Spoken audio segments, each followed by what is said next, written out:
پہلگام واقعے کے بعد اب بھارت میں مسلمانوں کو نشانہ بنانے کی تحقیقات کی جائیں۔ OIC اور IPHRC نے مطالبہ کر دیا۔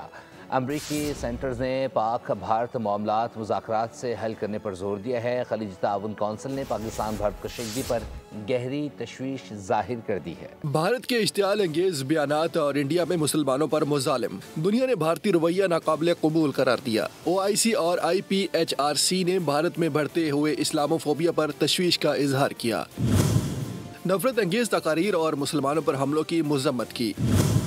OIC نے پہلگام واقعے کی غیر جانبدارانہ تحقیقات کا بھی مطالبہ کیا۔ تنظیم کا کہنا ہے کہ بھارت اقوام متحدہ کے انسانی حقوق کے معاہدوں کی خلاف ورزی کر رہا ہے۔ خلیج تعاون کونسل نے پاکستان بھارت کشیدگی پر گہری تشویش کا اظہار کیا۔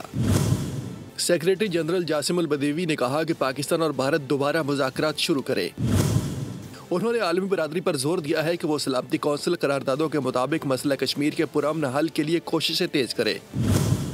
امریکی رکن کانگریس کیتھ سیلف نے کہا کہ دو ایٹمی طاقتوں پاکستان اور بھارت کے درمیان جنگ کا تصور بھی نہیں کیا جا سکتا۔ ایک بار جنگ شروع ہو جائے تو اسے کنٹرول نہیں کیا جا سکتا۔ سبسکرائب کریں اور بیل دبائیں تاکہ کوئی خبر رہ نہ جائے۔